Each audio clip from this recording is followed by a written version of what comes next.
Welcome back mga ka-TV. Ang video na tatalakayin natin ngayon ay ang chapter 57 ng Failure Frame. I became the strongest and annihilated everything with low-level spells. At kung bago ka lang sa channel ko ay huwag mahiyang mag-like, subscribe o follow at i-click ang notification bell para ma-notify ka sa susunod na video. Paalala, ang video na tatalakayin natin ngayon ay maaaring mag-iba mula sa ilalabas na anime.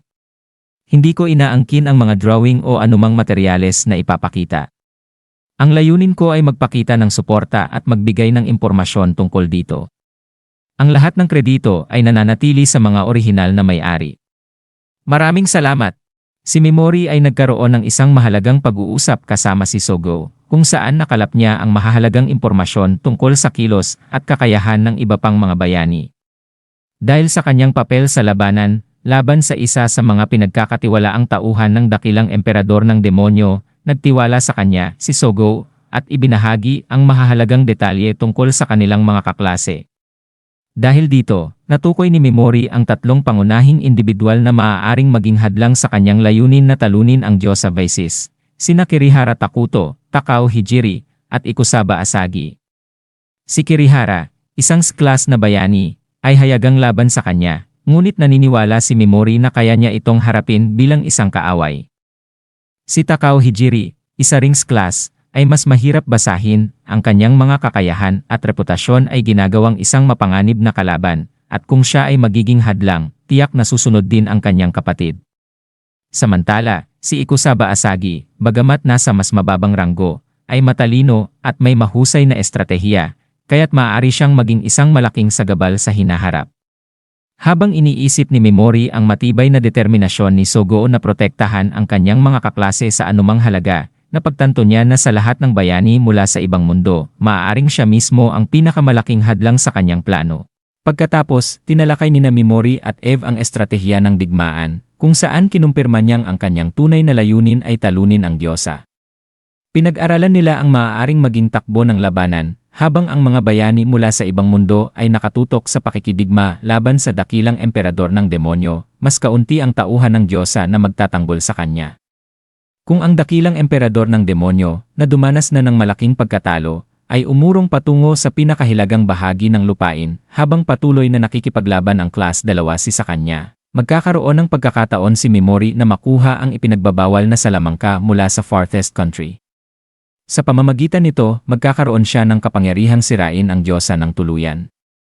Gayunpaman, hindi niya matiyak kung sino ang unang matatalo, ang dakilang emperador ng demonyo o ang Diyosa, ngunit anuman ang mangyari, determinado siyang ipagpatuloy ang kanyang misyon.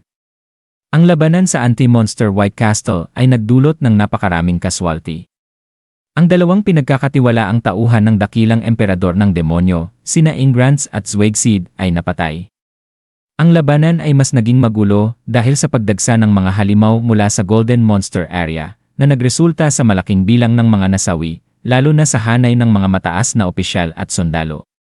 Sa panig ng Allion Army, dalawang rank A na bayani, sina Oyamada Shogo at Yasu Tomoshiro, ay nawawala.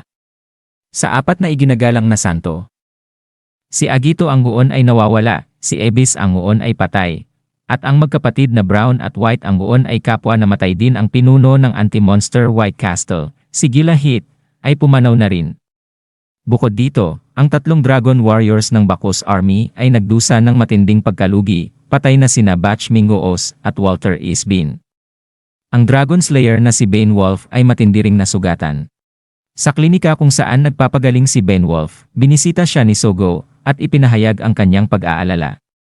Bagaman nalulungkot si Bane na hindi na siya makakalaban, ipinagkatiwala niya ang natitirang laban kay Sogo at sa iba pang bayani. Pinasigla siya ni Sogo, sinabing sila ang magpapabagsak sa dakilang emperador ng demonyo, kaya't dapat siyang magpahinga. Nagpasalamat si Bane sa kanila, dahil kung hindi sa kanilang sakripisyo, hindi na siya buhay ngayon. Samantala, sa ibang bahagi ng digmaan, ang Southern Army na pinamumunuan ni Asagi ay nakipaglaban sa kaaway sa kabisera ng Magnar. Sa kabutihang palad, dumating ang Mira Imperial Army na pinamumunuan ng tinatawag na Mad Emperor upang tumulong. Kaya't bahagyang nagtagumpay ang panig ng tao. Gayunman, sa gitna ng kaguluhan, ang White Wolf King, na siyang namumuno sa puwersa sa Sinad, ay misteryosong nawala sa kanlurang bahagi, Ang hukbo ng Yonato Kingdom ay nagtungo sa lungsod ng Argele upang labanan ang pinagkakatiwalaang tauhan ng dakilang emperador, si Dracula. Gayunman, napilitan silang umatras nang sila ay matalo ng mga kaaway. Upang mapigilan ang ganap na pagbagsak ng kanilang hukbo, inilabas ng Yonato Kingdom ang kanilang sinaunang sandata, ang Holy Cavalry, isang higanteng parang robot na maaaring paganahin lamang ng mga santo. Sa tulong ng mga bayani mula sa ibang mundo na pinamumunuan ni Ikusaba Asagi, sinubukan nilang muling umatake. Sa matinding labanan, muntik nang mapatay ang pilot ng Holy Cavalry, si Kuria, ngunit dahil sa mabilis na pagkilos ni Asagi at ng kanyang grupo, nailigtas siya at ginamot. Matapos ang labanan, masayang tiningnan ni Asagi ang bangkay ni Dracula na kanyang napatay. Napagtanto niyang malakas ang kalabang iyon, ngunit naging kapaki-pakinabang ito dahil tumaas ang kanyang antas. Habang nag-uusap sina Asagi at Kashima, nagmuni-muni si Asagi sa kanilang sitwasyon. Sinabi niyang kahit hindi nasakop ng mga halimaw ang Yonato, marami pa rin ang namatay at nasira ang bayan. Naniniwala siyang ang kanilang pagsisikap ay nagligtas ng maraming tao kahit may ilang sakripisyo. Nang tanungin siya ni Kashima kung may ibang paraan upang talunin si Dracula, sinabi niyang wala. Dagdag pa niya, sa mundong ito, ang pinakamahalaga ay pumili ng tamang panig upang mabuhay. Ipinahayag niya rin ang posibilidad na baka hindi lamang ang Diyosa ang may kakayahang ibalik sila sa kanilang mundo. Kung ang dakilang emperador ng demonyo ay may parehong kapangyarihan, maaaring mas makabubuti para sa kanila na sumali sa kanyang panig kung mas malaki ang tsansa nilang makabalik.